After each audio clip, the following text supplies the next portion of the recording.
Namaste. I have a very important Namaste. guest with me, Mr. Cedric Prakash with me. He's a human rights activist. He's based in Ahmedabad at the moment. And all these people have joined together, and all the social activists, the human rights activists, the civil society, they are they are trying to make a mass movement in India where they are now asking questions and want answers from the Election Commission of India. They are not politically aligned. They are not interested that which party is in power, but their basic question, as I understand, is Mr. Prakash, you will respond on that. I'm framing my question. You people want that there should be a transparent election commission, number one.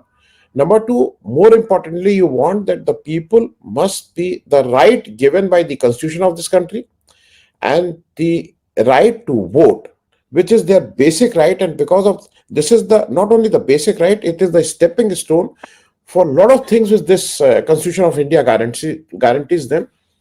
That right should not be taken away. And it is felt that in the present scenario, especially in Bihar, people have not been given that right, and a lot of votes were stolen.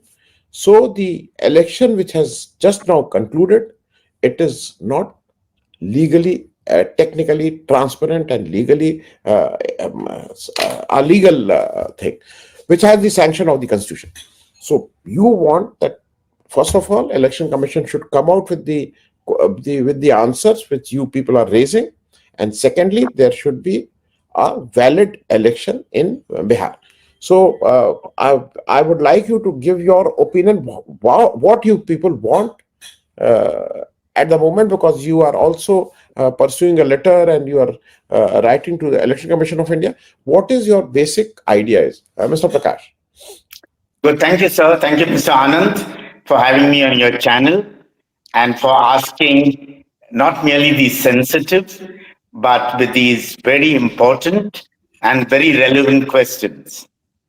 See, the only thing that the people of India have, every single citizen, is that one power given to us by the Constitution is the right to vote and the right to choose, to elect the person whom we believe can serve us.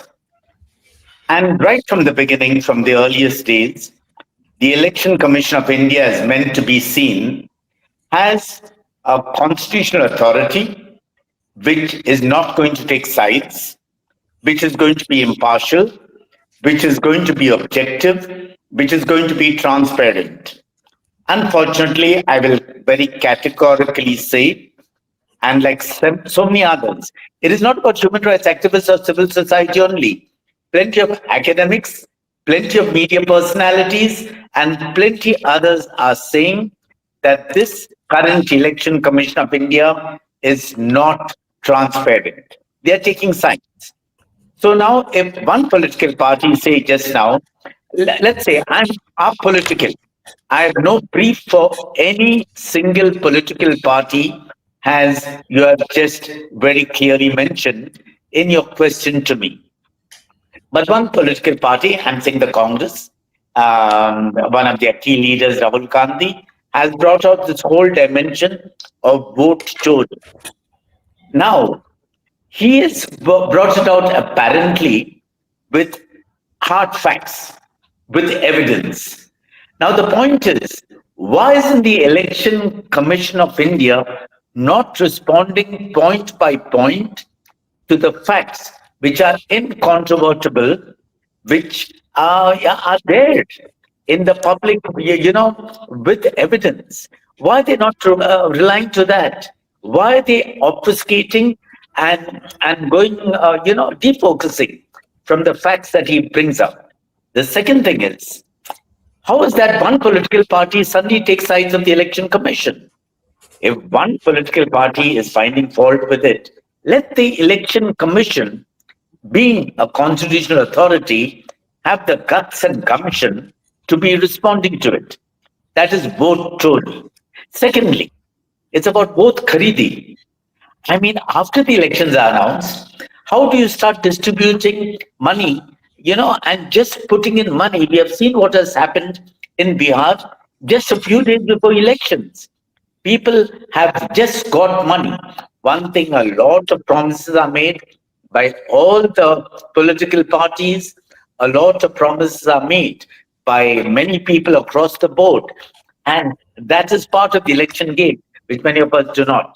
But after the elections are announced, why isn't the election commission not taken a stand on this misuse and abuse of taxpayers' funds? The next Yes. point is about the special investigation division, which you brought up. We are Yes. protesting against that too, because names of any amount of people have just been deleted. Okay, Yes. I stop here for Yes. this moment. Yes. Well, Mr. Prakash, there is another very important thing, and that is a very basic thing which we are questioning. I mean, I'm questioning. The whole media, everyone in this country is questioning. The constitutions provide, as you rightly said, every Indian who is above, previously 21 years, 18 years. now 18 years, anyone above the age of 18 years of sound mind will be the voter, and this is the responsibility of the election commission, which is he's duty bound to make Yes, me a voter if I fulfill all these elections. Now what is happening, they are trying to shift this responsibility, they are trying to make this political parties responsible for this by bringing in the element of BLA. No, this is the gross violation of the basic structure of the constitution. Now, I want you, because political parties have nothing to do. I will just tell you what small is. I'm staying in Lucknow. You are staying in Ahmedabad. I want to fight an election in Lucknow. I yes, feel that I have done a lot of work here, and I feel that none of these political parties are fitting to my the way I think it. I want to fight a independent as an independent. I cannot have a BLA. So this yes. very inherent, you are making it is not a level playing field. So I also want you, how I want a response, how the election commission get away with this, the responsibility which has been given to them, and which is their prime responsibility by the constitution. I mean, I want a response from them. Yes, I think you have brought, Mr. Anand, a very, very crucial point. How is that, first of all, people are just being disenfranchised because, I mean, why do you keep the onus on the citizen? It is the duty of the election commission to prove the bona fides of a citizen. Now, I've been living, I voted in the last elections. I've got the electronic photo identity card, the EPIC. It proves that I am a voter. It proves that I can stand for elections. It proves that I'm above 18 years old. How do you just disenfranchise me? And the point is, this is selective targeting. Minorities are targeted in the country, as we have seen in Bihar. Out of the 60 lakhs, find out how many are Muslims, how many are, and most of them belong to the poorer sections of society. And the point is, while I have a right to move anywhere in India, I have the right to seek, work or employment anywhere in the country unless those notified areas or disturbed areas. Okay, why can't I have a temporary and a permanent address? IS officers are transferred from one place to another. Army people, they have the possibility of postal ballots and so on.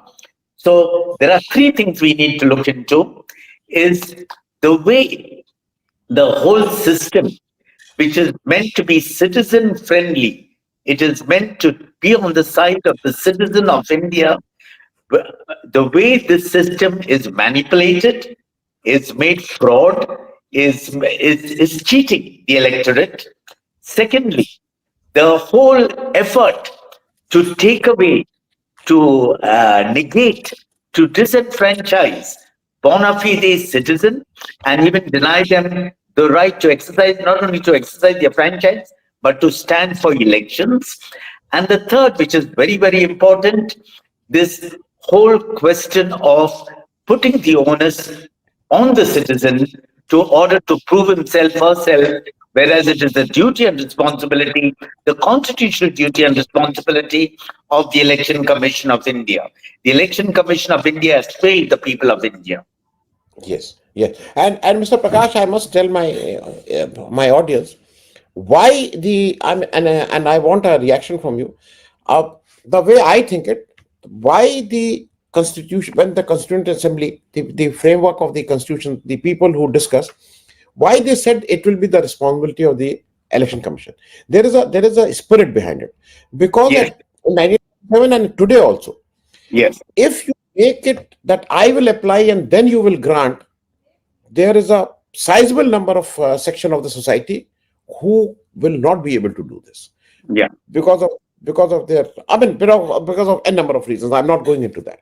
So that is why the constitution has guaranteed this, that this will be my basic right. Now, I yes, will also ask one more thing, which you people are raising. right, The election yeah, commission is not an intelligence organization. It is for the people. It is there to have a transparent election. Now, if some sorry, citizen and eminent citizens are raising the question that your voter list had 7 crore 42 lakh voter when the election started, as per your press release, and then it increased to 7 crore 45 lakhs. Why this 3 lakh voters and how these 3 lakh voters were increased, they have to answer. They are not answering this. So I also want a reaction on that. as you said, it was the Constitutional Assembly that entrusted the responsibility of proving that a citizen is bona fide, has a right to vote, to the election commission. Why has this election commission abdicated its responsibility? Why they're not behaving like great election commissioners like Session or James Lindo of the past, who ensured that the elections were fair, that no one was just disenfranchised, that people, I'm seeing it just now in Gujarat. We have the cert happening. People do not know. Even the BLOs do not know what is to be happening. People have been denied the vote. BLOs are committing suicides in different parts of the country because it's all a mess. It's a big hodgepodge just to disenfranchise people. This is unconstitutional. This is unacceptable. And we all know that the elections in Bihar was a fraudulent exercise on the people of India and the people of Bihar. Ji. Mr. Prakash, the last question I will also say, I will also want to, as you said, vote Haridi. No, it But is it is so blatant. They brought in a element of Jivika Didi. Now, election process is already set. There is it's a already norm that who will be the part of the election process? They will be government servants or a PSU employees. I mean, yes, these things are set. Now they brought in the individuals as Jivka Didi, right, who are part of the central group, nothing to do with the government, and right. two Jivka Didis were put in all the 90,000 polling booths in Bihar. Polling booth. So this is something unconstitutional. How you can do this? And they have to Definitely. answer this. So they are Blatantly not answering. violative of the Constitution. Yes. So they are not answering. What is the way forward? What to do? Yeah, if we had a Supreme Court that was totally impartial, totally on the side of the people of India, if we had justice which was fair, which was, it was, because even going to the Supreme Court, look at what has happened to the appeals, top citizens of India, eminent personalities, top organizations like the Association for Democratic Reforms and the others have gone to the Supreme Court, knocked at the door. Couldn't they have done a suo moto? Couldn't they have stopped even the special intensive revision for saying that whole process is, as you have said, you have rightly evidenced that it is blatantly and patently unconstitutional and against the common man of India. Okay. Thank you so much, Mr. Prakash, and I would again request that the audience, if they want to become the part of this movement Campaign. with Mr. Prakash and campaign with Mr. Prakash and Many, his many eminent. I am one of the small fry of the no, campaign, no, no, but no, no. there are If many you want, important people, excellent people, committed people, like people who began Edulu Karnataka and so on, who are part of this campaign, who are leading this campaign, and we should not stop. India needs a yes. people movement, people to come out on the streets and say enough is enough. Yes. So if you want to join this and be a part of this, I will be giving the email IDs. You can straight away write to them, and then you will be part of that. Thank you so much, Mr. Prakash, for joining and giving your time. Thank you. Good. Thank you so much.